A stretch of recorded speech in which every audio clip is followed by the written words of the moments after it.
ஆண்டவரும் இரட்சகருமாகிய இயேசு கிறிஸ்து திருநாமத்தினாலே உங்கள் யாவருக்கும் என்னுடைய தோத்திரத்தையும் வணக்கத்தையும் தெரிவித்துக் கொள்கின்றேன். இந்த வேலையில கூட தமிழ் சுவிசேஷ லுத்தரன் திருச்சபை டிஎல்சி சர்ச் எப்படி உங்களுக்கு தெரிஞ்சிருக்கும்னு நினைக்கிறேன். ஏன்னு சொன்னால் ஃபர்ஸ்ட் ப்ரோட்டஸ்டன்ட் மிஷனரி ட்ரங்க்பாரின்னு சொல்லுவாங்க. தரங்கம்பாடி என்று சொல்லுவார்கள். திரங்கம்பாடிக்கு வந்த முதல் புரோட்டஸ்டன்ட் மிஷனரி ஸ்ரீகன் பால் ஐயர். அதுக்கு முன்னாடியே மார்ட்டின் லூத்தர் தோற்றுவிட்டது. கிட்டத்தட்ட 15ஆம் நூற்றாண்டிலே ரோமன் கத்தோலிக்கிலிருந்து ஒரு பெரிய ப்ரொட்டஸ்ட் பண்ண ஒரு ப்ரொட்டஸ்டன்ட் சபையாக மாறுவதற்கு காரணமாக இருந்த மார்ட்டின் லூத்தர், அவர் ஒரு ஃபாதர் தான். ஆனால் அவர் மூலமாக ஒரு பெரிய ஒரு எழுச்சி வந்தது. அப்ப இருந்த நிலை 15வது நூற்றாண்டுல இருந்த ஒரு நிலை, ஃபாதர் என்ன சொல்றாரோ அதுதான். பைபிள் மக்கள் கிட்ட கிடையாது. லத்தீன் மொழியிலோ அல்லது ஹெபிரேய மொழியிலோ இதில் தான் வேதம் இருந்தது. இந்த ஃபாதருக்கு படிக்க போறவங்க தான் அந்த வேதத்தை படிக்க முடியும். அப்ப மார்ட்டின் லூத்தர் இந்த வேதத்தை படிக்கும் பொழுது இந்த வேதத்திற்கும் இவங்க சொல்றதுக்கும் நிறைய வித்தியாசங்கள் இருக்கு. பாவம் மன்னிப்பதற்கு அவங்க என்ன பண்ணாங்கன்னா பாவ சீட்டு விட்டாங்க. பாவ மன்னிப்பு சீட்டு. நீங்க என்ன பாவம் செய்ய அந்த பாவத்துக்கு தக்கதாக நீங்க அந்த பாவ மன்னிப்பு சீட்டை காசு கொடுத்து வாங்கிக்கலாம். இதெல்லாம் தான் எதிர்த்தவர் தான் மார்ட்டின் லூத்தர். இது மாதிரி பல பிரச்சனை. திருமணம் செய்யக்கூடாதுன்னு ஒரு இருந்துச்சு சட்டம். அந்த சட்டத்தை உடைச்சார். ஒரு நல்ல திருமணம் செய்து கொண்டு அதன் பிறகு அதெல்லாம் ரோமன் கத்தோலிக்ல இருந்து ப்ராட்டஸ்டன்ட் சர்ச்சாக நம்ம பிரிக்கப்பட்டது. அதில் தான் நம்ம எல்லாரும் வேரியேஷன் சர்ச்சஸாக நம்ம இருக்கிறோம். ஏன்னா ஆனால் எல்லாம் யாருன்னு சொன்னால் ப்ராட்டஸ்டன்ட் சர்ச் தான். அந்த சபைகளிலே ஒரு முக்கியமான ஒரு சபையாக டிஎல்சி லுத்தரன் ஆலயம் இன்றைக்கு தோற்றுவித்து இன்றைக்கு அந்த சபையிலிருந்து உங்களை நாங்கள் சந்திக்க வந்திருக்கிறோம் என்று சொன்னால் இந்த வாய்ப்பை கொடுத்த முதலாவது சகோதரன் லிண்டன் அவர்களுக்கு, அவருடைய குடும்பத்தாருக்கு என்னுடைய தோத்திரத்தையும் வணக்கத்தையும் நான் தெரிவித்துக் கொள்கின்றேன். அவர் குறித்து அவருடைய பெற்றோர், அவருடைய சகோதரர்கள், நானும் பிரேம் சிங் அண்ணனும் அவங்களுக்கு தான் பேசிட்டு வந்தோம். சகோதரன் சொன்னது போல கடந்த நாட்கள் என்ன கேட்டார், ஐயா நீங்கள் ஒரு உபவாச கூட்டத்துக்கு நீங்கள் வந்தீங்கன்னா எங்களுக்கு பெரிய சந்தோஷம், மகிழ்ச்சியாக போனார். எங்களுக்கும் ஒரு பெரிய சந்தோஷம். ஏன்னு சொன்னால் எங்களுடைய சபை மக்களை மட்டும் இல்லாமல் எல்லாரும் சகோதரர் அழகாக ஜோம் பண்ணார். இன்னைக்கு சபைகளில் என்ன தேவை?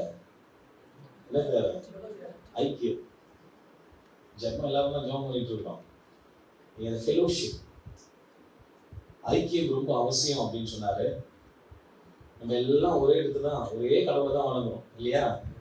நம்ம தான் பிரிச்சுக்கிறோம், இந்த சர்ச்சு அந்த சர்ச்சு இங்க. ஆனா எல்லாரும் போற இடம் எதுதான்? இப்படி ஆறு மாதிரி சின்ன சின்ன ஆறை நம்ம இருக்கிறோம். இந்த ஆறு போய் சேர்றதுனால எதுதான்? கடல் தான். இந்த மாதிரி நம்ம பிரிஞ்சிருக்கோமே தவிர வேற ஒன்றும் கிடையாது. இன்னைக்கு அந்த ஐக்கியத்தை ஒரு முன்னெடுப்பெடுத்து நமக்கு இந்த ஐக்கியத்தை கொடுத்த சகோதரன் லிண்டன் அவர்களுக்கும் அவருடைய குடும்பத்தாருக்கும் அவர்களுக்கும் என்னுடைய மனமார்ந்த தோத்திரத்தை வணக்கத்தையும் சேர்த்துக் கொள்கின்றேன். பிரியமானவர்களே, இன்றைக்கு இந்த உபவாச கூட்டத்தில் நாம் பங்கு பெற்றிருக்கிறோம். கிட்டத்தட்ட ஒரு 3 hours நம்ம எல்லாரும் அமர்ந்துகிட்டு இருக்கிறோம் அந்த கடவுள் சமூகத்தில். இந்த உபவாசத்தில் கடவுளுடைய நாமத்தை மேம்படுத்துவதற்கென்று நாம் இருக்கின்றோம். ஜென்ரலாக இந்த பாஸ்டிங் ப்ரேயர், உபவாசம் அப்படின்றது எல்லா சமயத்தினரும் கடைபிடிக்கின்ற ஒன்று இல்லையா? இந்து கிட்ட போனீங்கன்னா இந்து சகோதரர்கள்கிட்ட என்ன சொல்லுவாங்க? விரதம் அப்படின்னு சொல்லுவாங்க. நம்ம முஸ்லீம் சகோதரர்கள், இஸ்லாமிய சகோதரர்கிட்ட போனா நோன்பு. இப்போ அந்த நோன்பு கஞ்சிலாம் கொடுத்து என்ன பண்ணாங்க? எல்லாம் இது பண்ணாங்க. கிறிஸ்துவ நம்ம பாஸ்டிங் ப்ரேயர் நடத்துறோம். கிட்டத்தட்ட இன்றைக்கு கெத்செமனே ப்ரேயர் மினிஸ்ட்ரி மூலமாக 105வது இந்த பாஸ்டிங் ப்ரேயர் இதில் நம்ம கலந்து கொண்டிருப்பது மிகவும் மகிழ்ச்சி. இந்த பாஸ்டிங் ப்ரேயர் எனக்கு தெரிஞ்சு ஒரு ஸ்பெஷல் ப்ரேயராக இருக்கும்னு நான் நினைக்கிறேன். ஏன்னு சொன்னா இந்த பாஸ்டிங் ப்ரேயரோட சேர்த்து லெந்து நாட்களை நாம் அனுசரிக்கின்றோம். இந்த லெந்து நாட்கள்னு சொல்லிட்டு சிஎஸ்ஐ, தெலுங்கு திருச்சபை, லுதரன் சபை முக்கியமாக அதை கடைபிடிப்பது உண்டு. பாஸ்டர்மார்களுக்கு நாங்கள் ரொம்ப எங்களுக்கு பிடிச்ச நாள்னு சொல்லலாம். ஏன்னு சொன்னால் இதை வச்சுக்கிட்டு நாங்கள் என்ன பண்ணுவோம், நான்வெஜ் சாப்பிடாம என்ன பண்ணுவோம், நமக்கு ஒன்று ஸ்பிரிச்சுவல் இதுவும் ஒன்று இருக்கு. ரெண்டாவது எங்களுடைய உடம்பை பாதுகாத்துக்கிறதுக்கும் கடவுள் கொடுக்குற ஒரு வாய்ப்புன்னு நாங்கள் நினச்சி என்ன பண்ணுவோம்னா அந்த 40 நாளும் அனுசரிப்போம். புரியுமாங்களே? இந்த உபவாசம் என்று சொல்லும் பொழுது, இந்த 40 என்று சொல்லும் பொழுது வேதத்துல ரொம்ப முக்கியமான ஒரு நம்பர். அதனாலதான் இந்த 40 days ஏன் கடைபிடிக்கிறாங்க அப்படின்னு சொன்னா, இந்த 40 daysன்றது வேதத்துல ரொம்ப முக்கியமான ஒரு நம்பரா இருக்கு. நோவாவின் காலத்துல நம்ம எடுத்துக்கிட்டோம்னு சொன்னா, நோவுடைய காலத்துல மழை எத்தனை நாள் இருந்துச்சு? 40 days இல்லையா? அதை தொடர்ந்து மோசே, நம்ம பழைய ஏற்பாட்டிலும் அப்படியே வரலாம், புதிய ஏற்பாடு சொல்லுவோம். மோசே சீனாய் மலை மேல ஏறுறாரு. எதுக்காக? 10 commandments வாங்குறதுக்கு, 10 கட்டளைகளை வாங்குவதற்கு. ஆனால் இஸ்ரவேல் மக்களுக்கு, யூதர்களுக்கு கிட்டத்தட்ட 613க்கு மேலாக கட்டளைகள் உண்டு. அதிலே அவர்கள் என்ன பண்ணாங்கன்னு சொன்னா 10 கட்டளை மட்டும் கடவுள் என்ன பண்ணாரு, இது மொத்தமா சேர்த்து இதை நீங்க பின்பற்றினா போதும் அப்படின்னு சொல்லிட்டு மோசே இடத்துல கடவுள் கொடுத்தார். அப்பொழுது மோசே அந்த சீனாய் மலையில ஏறும்பொழுது கிட்டத்தட்ட 40 நாள் என்ன பண்றாரு, உபவாசத்தோடு இருந்து அந்த 10 கட்டளைகளை பெற்று வருகிறதை நாம் பார்க்கின்றோம். அதே போன்று ஐயா சொன்னாங்க, ஆண்டவராக இயேசு கிறிஸ்து தன்னுடைய ஊழியத்தை துவங்கும் பொழுது என்ன பண்றாரு, 40 நாட்கள் என்ன பண்றாரு, உபவாசம் இருக்கிறது நான் பார்க்கிறோம். அதே போல ஆண்டவராக இயேசு கிறிஸ்து மரித்து 3ஆம் நாள் உயிர்த்தெழுந்த பிறகு 40 நாள் என்ன பண்றாரு, தரிசனமாக இல்லையா? இப்படி நம்ம 40 என்று சொல்லிக்கொண்டே போனால், அதனால்தான் எல்லா பாஸ்டர்ஸ் மற்றும் ஆராய்ச்சியாளர்கள்லாம் இணைந்து இந்த 40 நாளை ஒரு முக்கியத்துவம் படுத்தி இந்த 40 days நீங்க என்ன பண்ணலாம், நம்ம ஒரு முறமா உபவாசம் இருக்கலாம் அப்படின்னு சொல்லிட்டு நமக்கு சொல்றாங்க. அன்புக்குரியவர்களே, இந்த உபவாசம், இந்த பாஸ்டிங் ப்ரேயர் அப்படின்னும் பொழுது இயேசுவும் இந்த பாஸ்டிங் ப்ரேயரை பத்தி என்ன பண்றாரு சொல்றாரு. நாம ஜெபிக்கும் பொழுது, நாம் உபவாசிக்கும் பொழுது எப்படி இருக்கணும் அப்படின்றத மத்தேயு 6ஆம் அதிகாரத்துல இயேசு தெளிவா சொல்றாரு. நம்ம ஜெபிக்கும் பொழுது நம்ம எப்படி இருக்கணும், எப்படி இருக்கணும், முகவாடெல்லாம் இருக்கக்கூடாது இல்லையா? நான் ஜெபிக்கும் போது சொல்றேன் ப்ரேயர், ஃபர்ஸ்ட் ஜெபத்தை சொல்றாரு, அடுத்த உபவாசத்தை சொல்றாரு. நாம ஜெபிக்கும் பொழுது எப்படி இருக்கணும், அந்த ரங்கத்தில் இருக்கிற உன் பிதாவை நீ அலையை கூட்டிக் கொண்டு என்ன பண்ணணும், உன்னுடைய பர்சனல் ப்ரேயர், தனிப்பட்ட ஜெபம், கடவுளோடு உனக்கும் இருக்கின்ற உறவு அப்படிப்பட்டதாக இருக்க வேண்டும். நீ மனத்திறந்து பேசும்பொழுது, நீ அந்தரங்கத்தில் ஜெபிக்கும் பொழுது கர்த்தர் உனக்கு என்ன பண்றாரு, உனக்கு வெளியரங்கமாக அது பலன் கொடுக்கிறவராக, பதில் கொடுக்கிறவராக இருக்கிறார் என்று சொல்லி சொல்லப்படுகிறது. அதன் பிறகு தொடர்ந்து நாம் உபவாசிக்கும் பொழுது நீ எப்படி இருக்க வேண்டும், நீ உன்னுடைய தலையில என்ன பூசு, நீ முகமாடனாக இருக்காதே, இப்படி எல்லாம் கடவுள் என்ன பண்றாருன்னு சொன்னா இயேசு கிறிஸ்து இந்த உபவாசத்தை குறித்து சொல்லுகிறார். முக்கியமா இந்த உபவாசத்துல நான் ரொம்ப அப்ரிஷியேட் பண்றது யாருன்னு சொன்னா இந்த இஸ்லாமியர்களை நான் ரொம்ப அப்ரிஷியேட் பண்ணுவேன். ஏன்னு சொன்னா காலையில இருந்து என்ன பண்ண மாட்டாங்க, தண்ணி இல்ல, எச்ச கூட மாட்டாங்க. கரெக்டா சொல்றாரு பாருங்க, எச்ச கூட. ஆனா நம்ம பாஸ்டிங் ப்ரேயர் என்ன பண்ணுவோம்ப்பா, டீ குடிக்கிறது, பிஸ்கட் சாப்பிட்டு.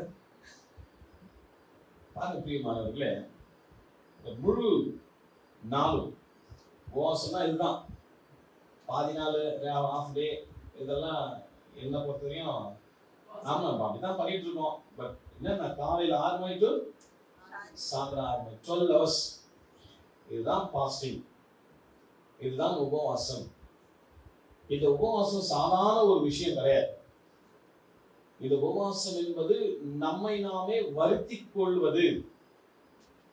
ஏன் இந்த பாஸ்டிங் அப்படின்னு சொன்னா அதை பத்தி தான் நம்ம நிறைய பார்க்க போறோம். எபேசியரின் புஸ்தகத்துல சொல்லப்படுகிறது 5ஆம் அதிகாரம் 15ஆவது வசனம், நாட்கள் பொல்லாதவைகளானபடியினால் காலத்தை பிரயோஜனப்படுத்திக் கொள்ளுங்கள். இந்த காலம்லாம் எப்படிப்பட்டதா இருக்குது, நாட்கள் பொல்லாதவைகள். இந்த காலத்தை நாம் பிரயோஜனப்படுத்திக் கொள்ள வேண்டும். ஏசாயா தீர்க்கதரிசி சொல்றாரு, ஏசாயா 33 6ஆம் வசனத்தில் சொல்லுகிறாரு, கர்த்தரை கண்டடைய தக்க சமயத்தில் அவரை தேடுங்கள், அவர் சமீபமாய் இருக்கையில் அவரை நோக்கி கூப்பிடுங்கள். இது கடைசி காலம், இந்த காலம் பொல்லாதவைகளாக இருக்கிறது. கர்த்தரை நீ தேடுகிறவனாக இருக்க வேண்டும், அவர் சமீபமாய் இருக்கும் பொழுது அவரை கூப்பிட வேண்டும் என்று சொல்லி ஏசாயா தீர்க்கதரிசி நமக்கு சொல்லுகிறதை நாம் பார்க்கின்றோம். பிரியமானவர்களே, இந்த உபவாசம் நம்ம வாழ்க்கைய மாற்றுகின்ற ஒன்றாக இருக்கிறது. நாம் எப்படிப்பட்ட நிலையில் இருந்தாலும் இந்த உபவாசத்துல ஆண்டவர் சமூகத்தில் நம்ம தேடி செல்லும் பொழுது கர்த்தர் நமக்கு மனம் நிறைந்தவராக இருக்கிறார். உன்னுடைய பழைய விஷயத்தை என்னைக்குமே பார்க்காம இருக்கிற நமக்கு இறங்கி கொண்டே இருப்பார். ஆனால் இந்த 40 நாள யோனா தீர்க்கதரிசி அந்த புத்தகத்தில் நம்ம பார்க்கும் பொழுது எச்சரிப்பு நாட்களாக அந்த மக்களுக்கு சொல்லப்படுகிறது. இந்த 40 டேஸ எச்சரிப்பு நாளாக சொல்லப்படுகிறது. அந்த எச்சரிப்பின் நாளை அவர்கள் யோனா மூலமாக என்ன பண்றாரு? கடவுள் அந்த மக்களுக்கு வெளிப்படுத்துகிறார். நீங்க இந்த உலகத்திலே பயங்கரமான பாவத்திலே அமர்ந்திருக்கிறீர்கள். உங்களுடைய வாழ்வு கடவுளுக்கு அருவருக்கத்தக்கதாக இருக்கிறது. இதே நிகழ்வு தான் பழைய ஏற்பாட்டில் நம்ம வாசிக்கும் போது ஆதியாகமத்தின் புத்தகத்துல கடவுள் 6வது அதிகாரத்துல மனுஷனை ஏன் படைச்சேன்னு சொல்லி என்ன பண்றாரு? மனம் வருந்துகிறார். அந்த அளவுக்கு பாவம் பெருகி போனது. இன்னைக்கு நிறைய ஆராய்ச்சியாளர்கள் சொல்றாங்க, அன்னைக்கு நோவா காலத்துல என்னென்ன பாவம் இருந்துச்சோ அந்த மாதிரிதான் இன்னைக்கு என்ன பண்ணப்படுகிறது இருக்கிறது என்று சொல்லப்படுகிறது. இப்படிப்பட்ட காலகட்டத்துல கிறிஸ்தவர்களாகிய நாம் எப்படி இருக்க வேண்டும், நாம் எந்த நிலையில் இருந்து ஜெபிக்க வேண்டும் என்று சொல்லி கடவுள் நமக்கு அநேக காரியங்களை கற்றுக் கொடுக்கிறார். இன்னைக்கு உங்களுக்கு எனக்கும் கடவுள் கொடுக்கப்பட்டிருக்கிற காலங்கள் இது கிருபையின் காலங்கள். உங்க மேலேயும் ஆண்டவர் என் மேலேயும் என்ன பண்ணிருக்காரு? இரக்கத்தின் காலத்தை கொடுத்து கொண்டிருக்கிறார்.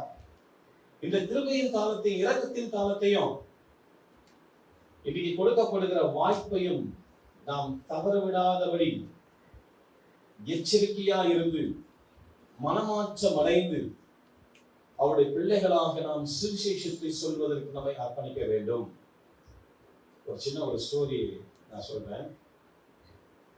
ஒரு மனிதன் பாவம் செய்து விட்டான், ஒரு திருடிக்கிட்டான், ஒரு சின்ன ஒரு பொருள் திருடிட்டான். ஒரு கோர்ட்ல அட்வொகேட் கிட்ட போய் சொல்றான், சார் இந்த மாதிரி நான் ஒரு பொருள் திருடிட்டேன், எனக்காக நீங்க என்ன பண்ணுங்க, வாதாடுங்க, என்னை எப்படியாச்சும் வெளியே கொண்டு வாங்கன்னு சொல்றான்.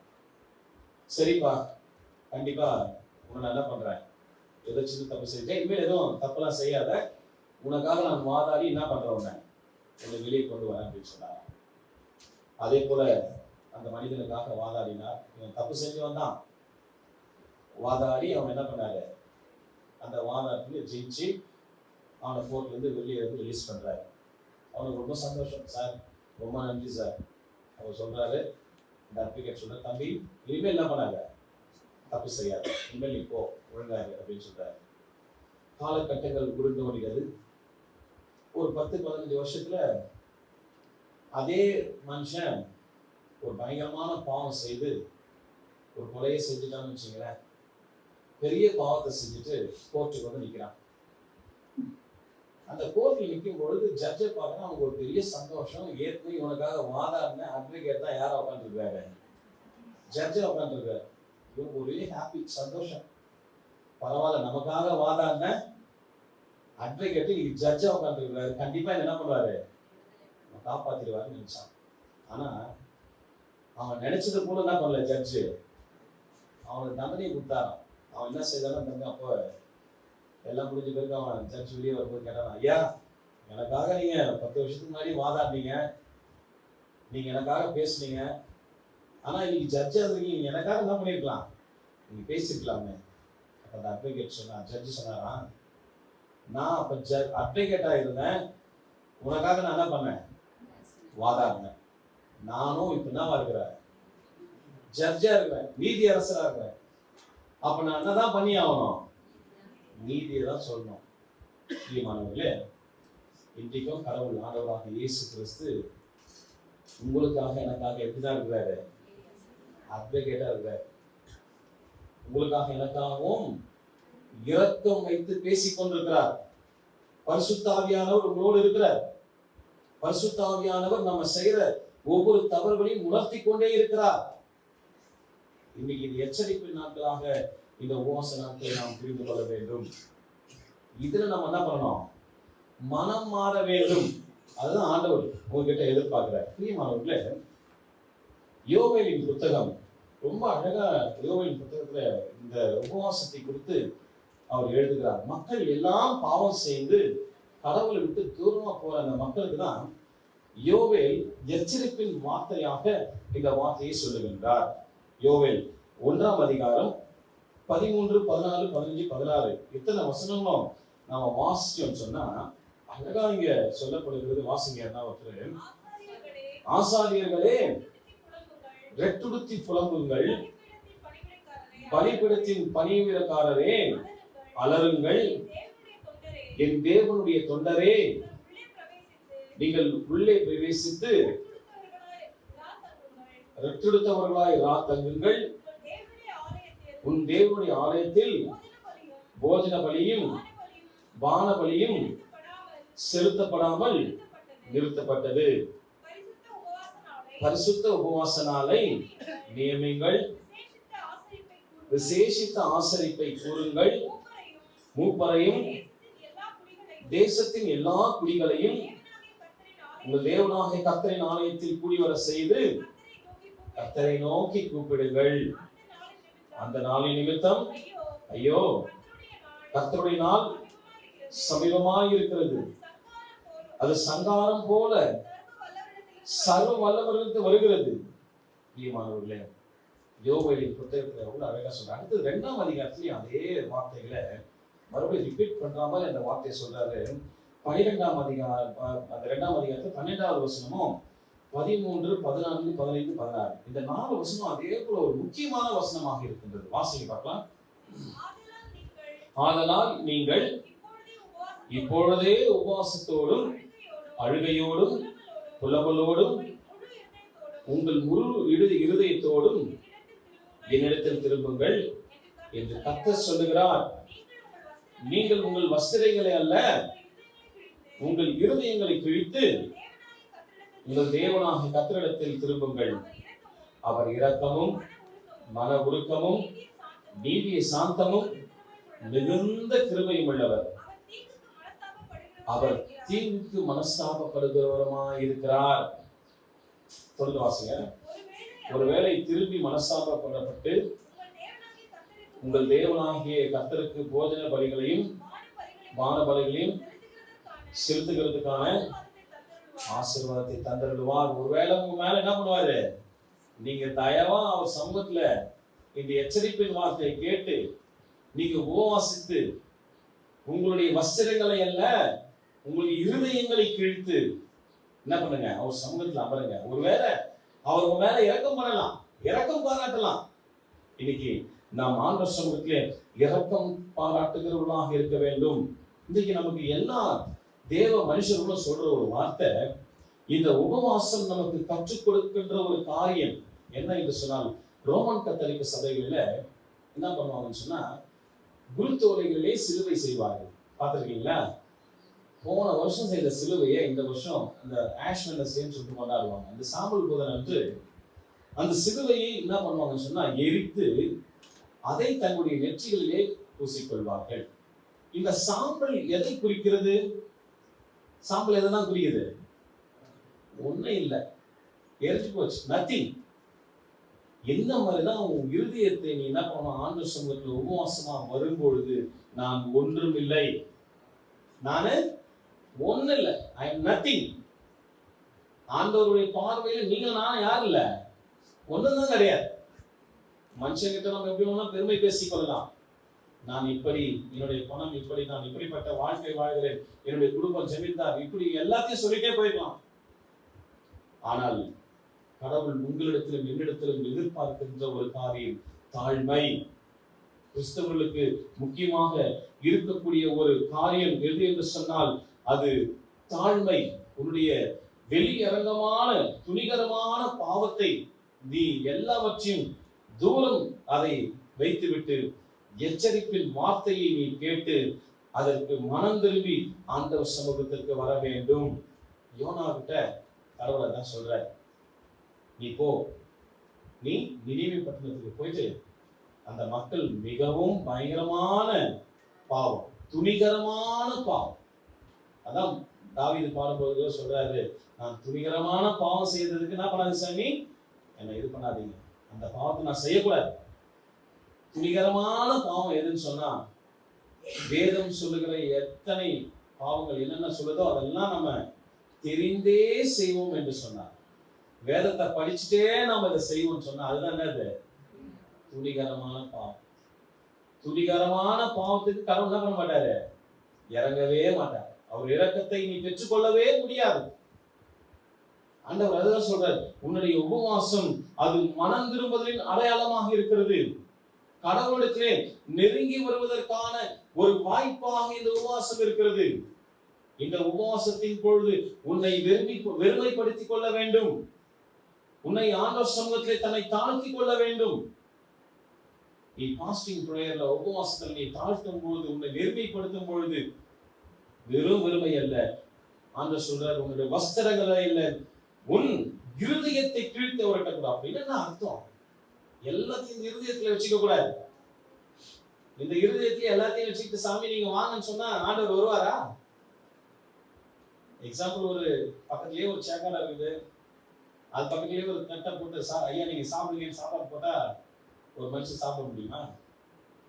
யாராவது ஒரு முக்கியமான நம்ம வீட்டுக்கு வராங்க, அது வரையும் வீடு கட்ட மிச்சம் தான் இருக்கும் எல்லாரும் வீடுமே. யாருன்னா முக்கியமா வராங்கன்னு சொன்னா என்ன பண்ணுவோம், வீட்டை சரி பண்ணணும், சுத்தம் பண்ணணும். ஒரு மனுஷன் வரத்துக்கே நம்ம வீட்டை அவ்வளவு சுத்தம் பண்றோம்னா, ஆண்டவராகிய கடவுள் இயேசு கிறிஸ்து உன் இருதயத்திற்கு வர வேண்டும் என்று சொன்னார். நீ எந்த அளவுக்கு உன்னுடைய இருதயத்தை நீ பரிசுத்தமாக படுத்திக் கொள்ள வேண்டும். யோனா கிட்ட சொல்ற, நீ போ அந்த மக்களுக்கு போய் சொல்லு. யோனா பயப்படுறாரு, நான் எப்படி போறது? கடவுள் சொல்ற வழிக்கு அவர் என்ன பண்ணல, எங்கதான் போனாரு, நினிவேக்கு போனா எங்க போன சொன்னாரு, தர்ஷீஷ்க்கு போனாரு. கடவுளுடைய திட்டமும் தீர்மானமும் இல்லாம நீங்க எந்த ஆரம்பம் என்ன பண்ண முடியாது, எங்க போக முடியாது. உங்களை எல்லாரையும் அழைச்சிருக்கிறார் கடவுள். அழைத்தவர் உண்மை உள்ளவர். நீ அவர் விட்டு ஓடணும்னு நினைச்சாலும் ஆண்டவர் விட மாட்டார். அவர் நீ எங்க போகணும்னு அவர் சித்தம் வச்சிருக்கிறாரோ அந்த சித்தத்திற்கு உன்னை பயன்படுத்துவார். அவரை விட்டு நீ மறைந்து போகவே முடியாது. மறைவான காரியங்கள் உன்னால செய்யவே முடியாது. கர்த்தர் உன்னை அழைத்திருக்கிறார். யோனா அவர் போனாலும் ஆண்டவர் என்ன பண்றாரு, அதுக்கு நிறைய காரியங்கள் இருக்கு. நினிவே மக்கள் யோனாவை சாதாரணமா எடுத்துக்கல. அவங்க நினிவே மக்கள் என்ன பண்ணாங்கன்னா, ஹிஸ்டரி ஆராய்ச்சியாளர்கள் சொல்றாங்க, இவர் வரத்துக்கு முன்னாடியே நினன் என்று சொல்லக்கூடிய ஒரு மீனை வணங்கியிருந்தார்கள். அந்த இதுல இருந்தா நினன்ற பேர்ல இருந்தா நினிவேன்னு அவங்க ஊர் பேர் வந்துச்சு. இந்த மீனை வணங்கியிருந்தவர்கள் அப்போ அவங்களுக்குள்ளார பெற்றுக்கொண்ட ஒரு காட்சி என்னன்னு சொன்னா, அந்த மீன் ஒரு மனுஷன் என்ன பண்ணோம், கற்போம், அவர் மூலமா நமக்கு என்ன பண்ணோம், கடவுள் நமக்கு வெளிப்படுத்துவாரு அப்படின்னு சொல்லிட்டு தரிசனம் இன்றைக்கும் அது அந்த படங்கள் வரையப்பட்டது இன்றைக்கும் இருக்கிறது என்று சொல்லி ஆராய்ச்சியாளர்கள் சொல்றாரு.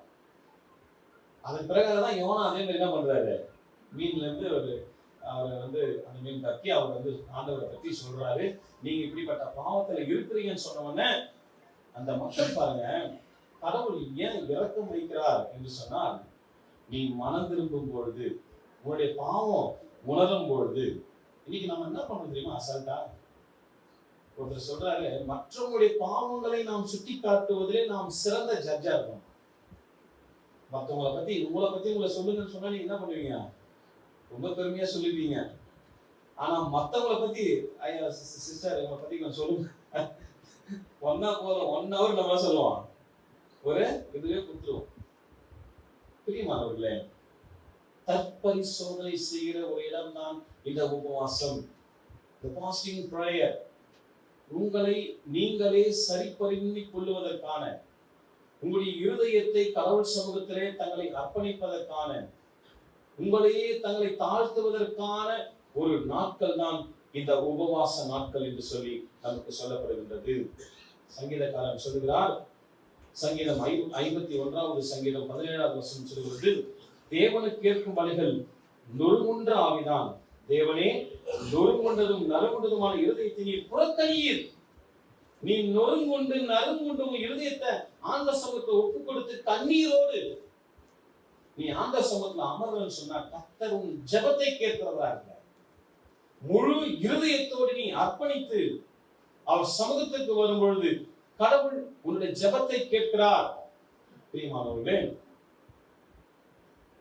ஆண்டவர் தாழ்மையாய் இருக்கின்ற ஜெபத்தை அவர் கேட்கிறவராக இருக்கின்றதை நாம் பார்க்கின்றோம். இரண்டாவது, இந்த உபவாசம் நம் இருதயத்தில் ஏற்படுகின்ற மாற்றமாக இருக்கிறது. நீ உபவாசம் பண்ணும் பொழுது ஒரு மாற்றத்தை கடவுள் என்ன பண்றாரு? உங்களுடைய இருதயத்தில் கொடுக்கின்றார். யோனாவின் புத்தகம் 3:5 சொல்லுகிறது. யோனா பிரசங்கம் பண்றாரு, சொல்றாரு, நீங்க இப்படிப்பட்ட பாவம் செய்கிறீங்க, இன்னும் உங்களுக்கு 40 நாள் தான் கொடுக்கப்படுகிறது, எச்சரிப்பு நாட்கள், நீங்க எல்லாம் அழிய போறீங்க. அப்பொழுது அந்த மக்கள் செய்யறாங்க பாருங்க, 5வது வசனம். அப்பொழுது நினைவில் உள்ள ஜனங்கள் தேவனை விசுவாசித்து, அல்லேலூயா, தேவனை விசுவாசித்து உபவாசம் செய்து சிறியோர் மட்டும் ஏற்படுத்திக் கொண்டார்கள். 6வது வசனத்தை வாசிச்சா ராஜா எல்லாரும் சேர்ந்து என்ன பண்றாங்க? சாம்பல்ல உட்காராங்க. சாம்பலின் அடையாளமே அதுதான், நத்திங், ஒண்ணும் இல்லைன்னு அர்த்தம். ரெட்டுடுத்தி கொண்டு கடவுள் சமூகத்திலே ஜெபத்தோடு அமர்ந்து கொண்டிருப்பதை நாம் பார்க்கின்றோம். பிரியமானவர்களே, ஒரு 2-3 பேர் வேதத்தை பார்க்கும் பொழுது ஆண்டவர் சமூகத்தில் எப்படிலாம் உட்கார்றாங்க அப்படின்னு சொல்லும் பொழுது, ஆகாஸ்வேரு ராஜா நாட்களில் யூதர்களை அழிக்க வேண்டும் என்று சொல்லி சட்டம் பிறந்த பொழுது மொர்தெகாய் தன் வஸ்திரங்களை கிழித்து என்ன பண்றாரு? நட்டுடுத்தி கொண்டார் என்று சொல்லி வேதம் சொல்கிறது. எஸ்தர் 4ஆம் அதிகாரம் வசனங்கள் 1-2 வாசிக்கும் பொழுது ஆகாஸ்வேரு இப்படி எழுதுற, யூதர்களை என்ன பண்ணணும், இப்படிப்பட்ட அடிமைப்படுத்த வேண்டும் என்று சொல்லும் பொழுது மொர்தெகாய் அந்த மக்களுக்காக, இல்லையா, அவங்களுக்காக வேண்டுவதற்காக என்ன பண்றாரு? வஸ்திரங்களை கிழித்து சாம்பலிலே அமர்வதை நாம் பார்க்கின்றோம்.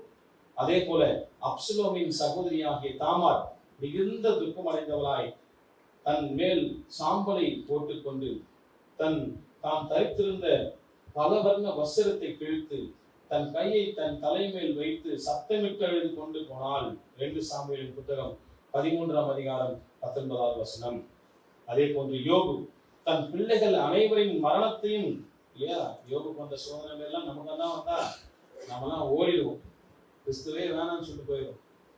அவர் நீதிமானா இருந்தார், 3 வேளையும் குடும்பத்தோடு ஜெபிக்கிற ஒரு மனிதன். அவருக்கு வந்த சோதனை பாருங்க, அவருடைய பிள்ளைகள் மரித்தார்கள், வைத்திருந்த மிருக ஜீவங்கள், ஒரு பெரிய பணக்காரர். அப்படிப்பட்ட மனுஷனுக்கு வர்ற சோதனை பாருங்க. இந்த சோதனையை அவர் சந்தித்து தன் சால்வைகளை பிடித்து தன் தலையை சிரைத்து சாம்பலிலே உட்கார்ந்தார். ஒருவேளை நான் தான் தப்பு செஞ்சேன், அவருடைய நண்பர்கள் தான் சொல்றாரு, நீ ஏதோ தப்பு செஞ்சுட்ட, இல்லையா. இந்த உலகம் நம்ம உண்மையும் உத்தமா இருந்தா கூட என்ன பண்ணோம், கூட இருக்கிறவங்களே சொல்லுவாங்க, பக்கத்துல இருக்கிறவங்களே சொல்லுவாங்க, நீ ஏதோ தப்பு செஞ்சுட்ட, அதுதான் உங்களுக்கு தண்டனை, இல்லையா. பிரியமானவர்களே, அவர் தன்னை அர்ப்பணித்து வணங்கி வருவதை பார்க்கின்றோம். அதே போல யோனாவின் புத்தகம் 3ஆம் அதிகாரம் 6வது வசனத்துல தீர்க்கதரிசியாக யோனாவின் மூலமாக எச்சரிப்பின் செய்தியை கேட்ட பொழுது நினிவேயின் ராஜா தன் எல்லாவற்றையும் அவருடைய உடை, ராஜ உடையை கழட்டி போட்டு வெற்றுத்தி கொண்டு சாம்பலிலே உட்காருவதை நாம் பார்க்கின்றோம்.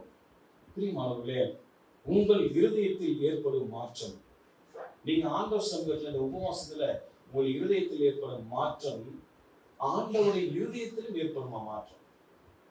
என்ன மாற்றம் சொல்லுங்க பார்க்கலாம். 40 நாள் என்ன பண்ணுவேன், உன்னை அழிக்க போறேன்னு சொன்னவருடைய அந்த வார்த்தை, யோனாவின் மூலமாக சொல்லப்பட்ட அந்த வார்த்தை, இவங்க தன்னை முழுசும் அர்ப்பணித்து தன்னுடைய இருதயத்தை மாற்றிக்கொண்ட பொழுது அந்த வசனம் ரொம்ப அழகா சொல்லப்படுகிறது பாருங்க. யோனாவின் புத்தகம் 3ஆம் அதிகாரம் 10வது வசனத்தை யாராவது ஒரு வாசிங்க.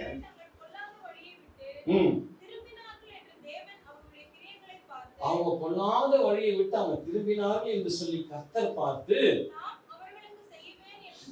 தான் அவளுக்கு செய்யவேன் என்று சொல்லியிருந்த தீங்கை குறித்து ஆண்டவர் என்ன பண்றாரா, மனஸ்தாபப்படுகிறார். ஐயோ, நம்ம அதை செய்யாம இருந்தாங்க பாருங்க.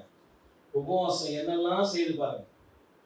உன் இருதயத்தை நீ மாற்றும் பொழுது கர்த்தர் அவருடைய இருதயத்தை மாற்றிக் கொள்வார். நீ செய்ய வேண்டியதை நம்ம ஆண்டவர் சமூகத்துல முழுசா செய்யும் பொழுது, நம்முடைய இருதயத்தை மாற்றிக்கொள்ளும் பொழுது கர்த்தர் மாற்றிக்கொள்வார்.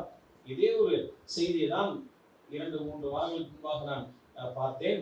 ஒரு பார்வையற்ற ஒரு மனிதன் கூப்பிடுறாரு. அவர் கேட்கிறாரு, யாரு போறது? நடந்து போறது? சொல்றாங்க, இயேசு போறாரு.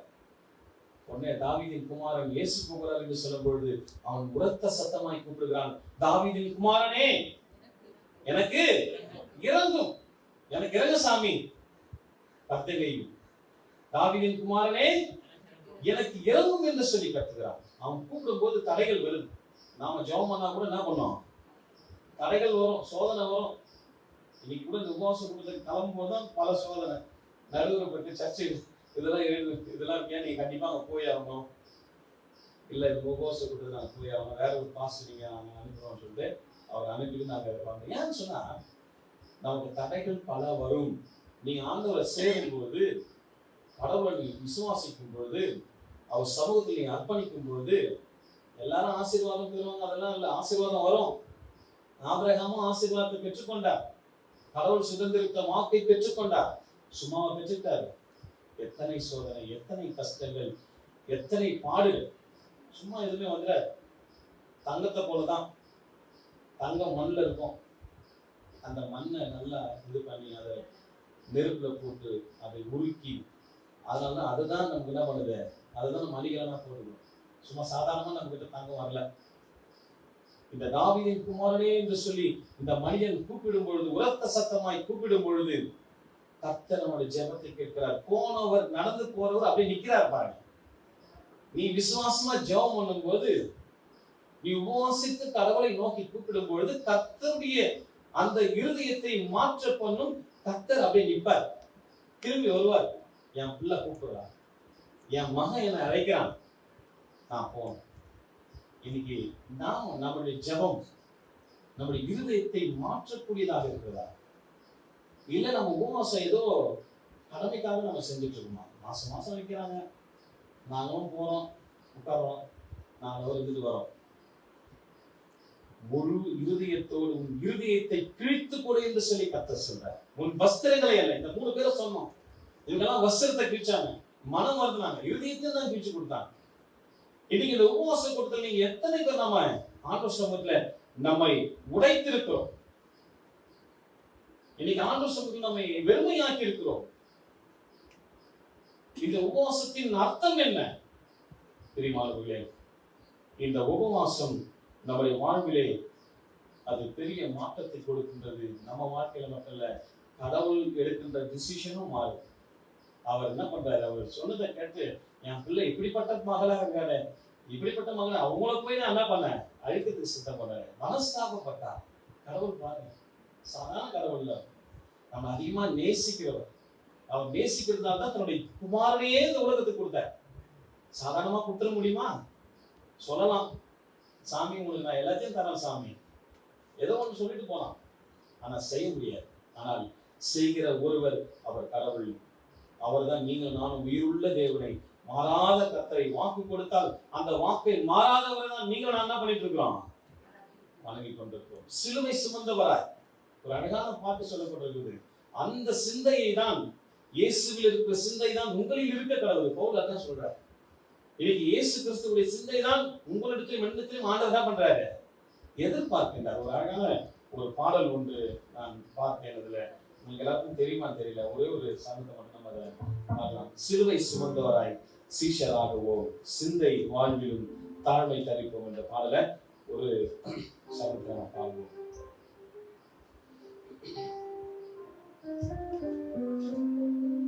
சிலுவை சுமந்தவராய் சீஷராகவோம், சிலுவை சுமந்தவராய் சீஷராகவோம், சிந்தை வாழ்விலும் தாழ்மை தரிப்போம், நிந்தை சுமப்பிலும் சந்தோஷம் கொள்வோம், சிந்தை வாழ்விலும் தாழ்மை தரிப்போம், நிந்தை சுமப்பிலும் சந்தோஷம் கொள்வோம்.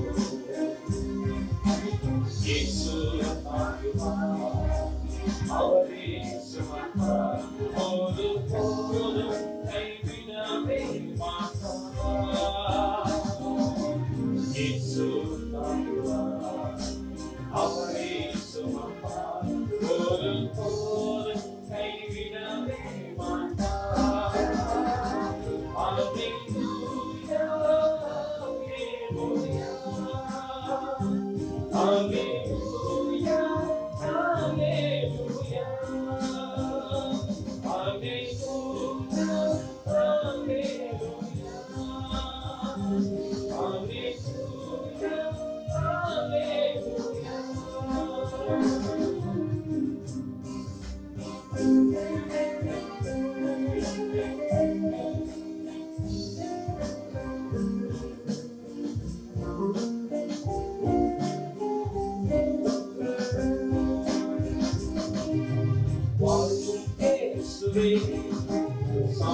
கிருபை தருகிறார் திருநாமத்திலே அதை நீங்காமல் காத்துக் கொள்வேன்.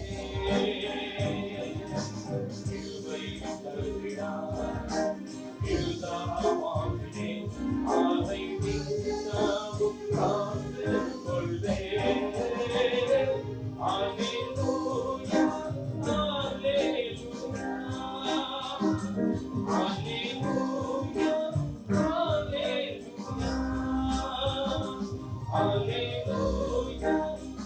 அல்லேலூயா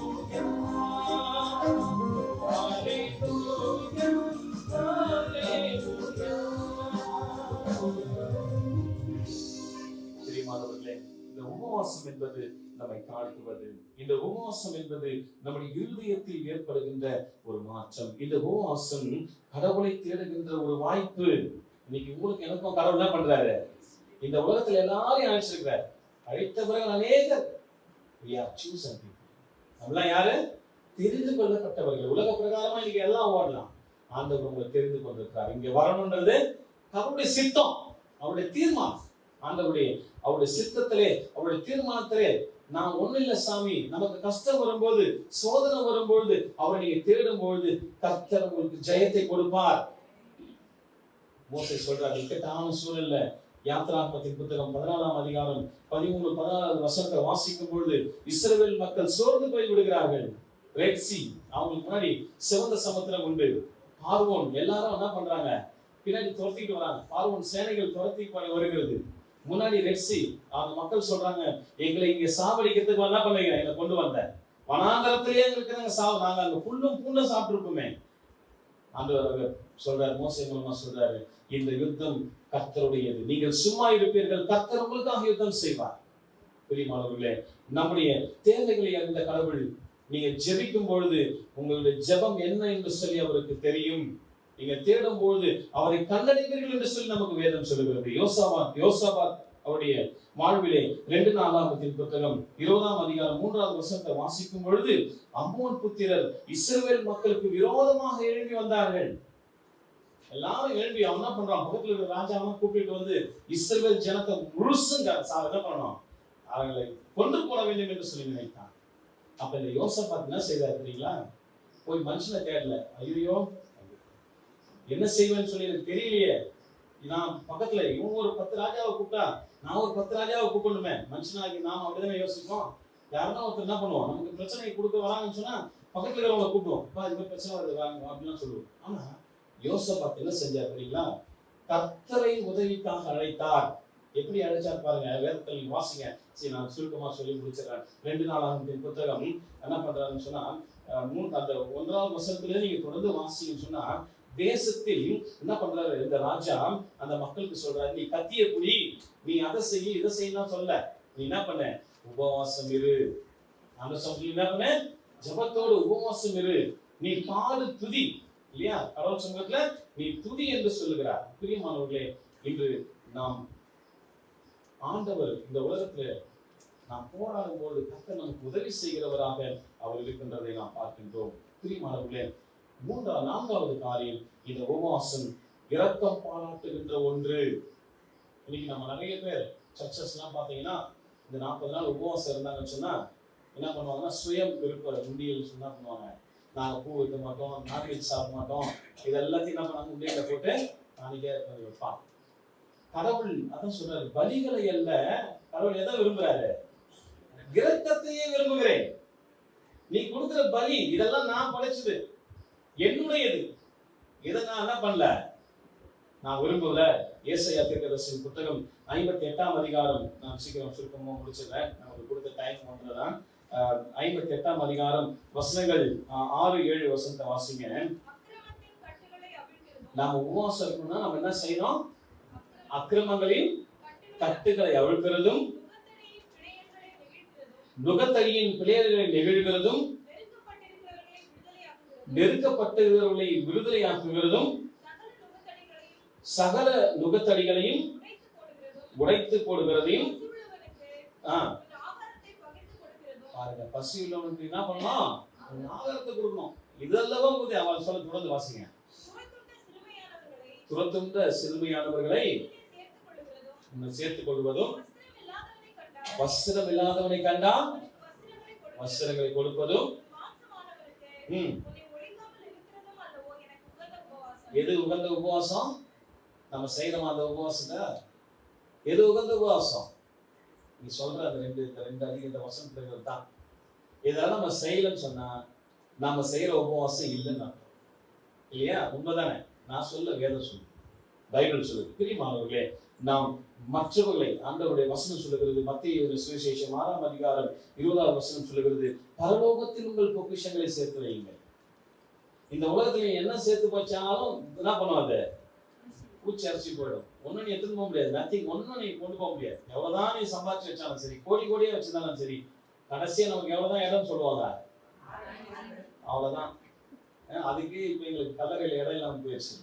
அவங்க சொந்தக்காரங்களுடைய கல்லறை இடிச்சு அதுலயே என்ன பண்றாங்க, இங்க அதுக்கே இடம் இல்லாம போயிடுச்சு. சொல்றோம், அதுக்கே இடம் இல்லாம போன சூழ்நிலை. பிரியமானவர்களே, இன்றைக்கு கடவுள் சமூகத்துல நாம் மற்றவர்களுக்காக உபவாசிக்கிறவர்களாக, நாம் மற்றவர்களுக்காக நாம் வேண்டிக் கொள்வர்களாக இருப்பதை தான் ஆண்டவர் விரும்புகிறார். ஒரு சிறிய ஸ்டோரி நான் சொல்லி நான் முடிச்சிடுறேன். ஒரு பாட்டி என்ன பண்ணாங்கன்னா, மறிச்சு, ஒரு நல்ல பெரிய பணக்கார பாட்டி மறிச்சு பரலோகத்துக்கு போனாங்க. இப்போ பேதுரு அந்த அம்மாவை கை கொடுத்து, வாங்கம்மா வெல்கம், பரலோகத்துக்கு ரொம்ப சந்தோஷம், வெல்கம் சொல்லிட்டாங்க. அவரை கூப்பிடல. போன உடனே அவங்க சொல்றாங்க, அவர்கிட்ட வேலை செய்யறது துணி துவச்ச ஒரு குடும்பத்தை பார்த்து சொல்றாரு, ஒரு பெரிய பங்களா கட்டியிருக்கு, உங்ககிட்ட வேலை செய்தவங்களுடைய வேலை செய்தவர் தாமா இவரு அப்படின்னு சொல்லிட்டு காமிச்சிட்டு போறாரு. ஆனால் அந்த பாட்டி பார்த்துட்டு, பரவாயில்லையே, என்கிட்ட வேலை செய்தவங்களுக்கு இவ்வளோ பெரிய பில்டிங் இருக்கு. அடுத்தது உங்களுக்கு சாப்பாடு செய்து போட்டாங்களாம்மா, அவங்க வீடு அப்படின்னு சொல்லிட்டு அப்படியே காமிச்சிட்டே வராரு. இவங்கெல்லாம் இங்கே இருக்காங்க, பெரிய பெரிய பில்டிங்ல இருக்காங்க. இந்த பாட்டிக்கு ஒரே பெரிய சந்தோஷம். பரவாயில்ல, நமக்கும் என்னது பெரிய பில்டிங் கிடைக்கும். போனாங்க. அடுத்தது போனால் ஒரு சின்ன குடிசையாண்ட போயிட்டு, அம்மா இதுதான் உங்கள் வீடு காமிச்சாராம். அந்த அம்மா நாளைக்கு தூக்கி வாரி போடுச்சான். இது ஒரு எக்ஸாம்பிள் சொல்ற ஒரு சின்ன கதை தான். நீ இங்க என்னதான் சேர்த்து வச்சாலும் என்ன இல்லை, ஒன்றும் பண்ண முடியாது. பரலோகத்துக்கு முன்னாடி எடுத்து செல்ல முடியாதுங்களா? இங்க எடுத்து சேர்த்து வச்சுட்டு ஃபாரின்ல போய் என்ன பண்ணிடலாம், விசா திரும்ப போய் செட்டில் ஆகலாம். அதெல்லாம் என்ன பண்ண முடியாது, பரலோகத்துக்கு போக முடியாது. பரலோகத்துக்கு போக முடியாது. நீ இங்க என்ன செய்யறியோ அதனுடைய ஆசீர்வாதத்தை தான் நீ பரலோகத்தில் பெற்றுக்கொள்ள முடியும். அல்லேலூயா. இந்த உலகத்தில் நீ எப்படி வாழ்றையோ, இந்த உலகத்தில் நீ எப்படி ஆண்டவர் பார்க்க, மனுஷனோட முகத்தை பார்க்கிறான், கடவுளோ உள்ளங்களை ஆராய்ந்து அறிகிறார். நீ என்ன நினைக்கிறன்னு சொல்லிட்டு கடவுளுக்கு தெரியும். நீ எப்படி வாழ்றது கடவுளுக்கு தெரியும். பாஸ்டருக்கு முன்னாடியோ மற்றவங்களுக்கு முன்னாடியோ நம்ம இப்படிதான் கிடையாது. ஆண்டவருக்கு தெரியும். உன்னுடைய சிந்தனைகள், உன்னுடைய வாழ்வு எல்லாம் கர்த்தருக்கு தெரியும். அழைக்கப்பட்ட நாம் உண்மையோடு அவருடைய வாழ்விலே இருக்க வேண்டும். பிரியமானவர்களே, இந்த உபவாசம் நாம் ஏறெடுக்கும் பொழுது அது அர்த்தம் உள்ளதாக இருக்க, அந்த அர்த்தமுள்ள உபவாசமாக இந்த உபவாச நாட்களிலே நம்மை நாமே வெறுமைப்படுத்துகிற ஒரு பிள்ளைகளாக நம்மை நாமே என்ன பண்ணணும், வெறுமைப்படுத்தணும். அடுத்தது நம்முடைய குற்றத்தை உணர வேண்டும், நம்முடைய இருதயத்தை கடவுளுக்கு கொடுக்கணும். மூன்றாவது நாம் என்ன பண்ணணும், அவர்கிட்ட நீங்க கஷ்டங்கள் சோறுகள் வரும் பொழுது, கடவுள் உபவாசத்திலே நீ தேடும் பொழுது கர்த்தர் உங்களுக்கு துணையாக இருப்பார். நாலாவது விஷயம், இந்த உபவாசம் நீ மற்றவர்களுக்கு இறங்குகிறவனாக, ஏசாயா தீர்க்கதரிசி சொன்னது போல நாம் இப்படிப்பட்ட காரியங்கள் எல்லாம் செய்யும் பொழுது அது ஆண்டவருக்கு ஏற்ற உபவாசமாக இருக்கிறது என்று நாம் பார்க்கின்றோம். ஆகவே நாம் உபவாசிக்கும் பொழுது கடவுளுடைய பிள்ளைகளாக, அவருடைய வார்த்தைகளை நாம் கேட்டுக்கொள்வர்களாக நாம் வாழ்வோம், சாட்சி உள்ளவர்களாக நாம் இருப்போம். கர்த்தர் நமக்கு பெரிய காரியங்களை செய்வார். இயேசு கிறிஸ்துவின் அன்பு அந்த பாடலை நாம் பாடுவோம். நம்ம எல்லா கண்களை மூடி நம்ம ஒப்புக் கொடுப்போமா? உன்னுடைய மீறுதலுக்காக இயேசு காயங்கள் பட்டாரே, உன் அக்கிரமங்களுக்காக இயேசு வெறுக்கப்பட்டாரே, உனக்காக அவர் அடிக்கப்பட்டாரே, உன்னை உயர்த்த தன்னை தாழ்த்தினாரே. அப்படிப்பட்ட தேவனத்தில் நம்ம ஒப்புக்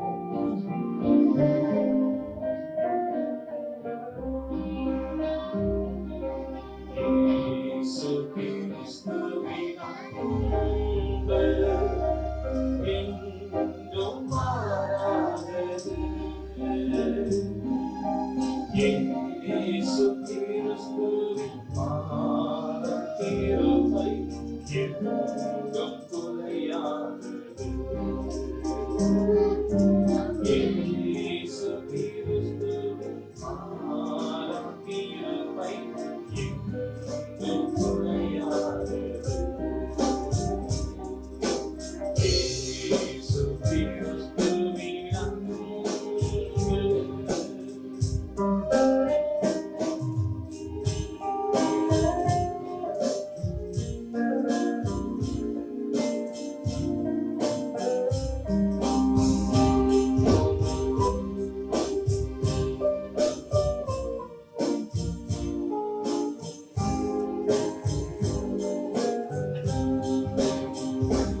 ஆசீர்வதிக்கப்பட்ட இந்த வேலைக்காக நன்றி சொல்லுகிறோம் ஐயா.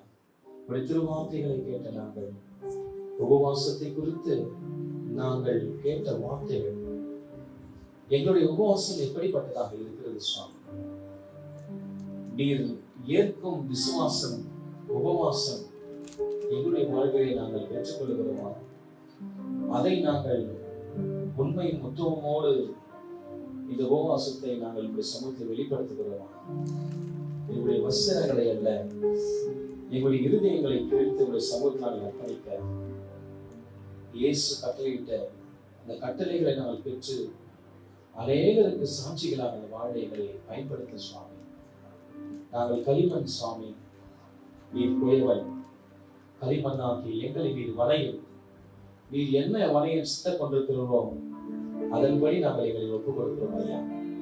கர்த்தத்தாமே இந்த உபவாச கொடுத்தல எங்களை பங்கு கொள்ள கர்த்தர் கிருபை செய்வீர். உடைய திருவார்த்தைகளை கேட்க கிருபை செய்வீர். மற்றவர்களுக்காக ஜெபிக்க கர்த்தர் கிருபை செய்வீர். நாமத்தை மையப்படுத்துவதற்கு கர்த்தர் கிருபை செய்வீர். எங்களை தாழ்த்துகிறோம், பொருட்படுத்திக் கொள்ளும். இயேசு வழியாய் வேண்டுகிறோம்.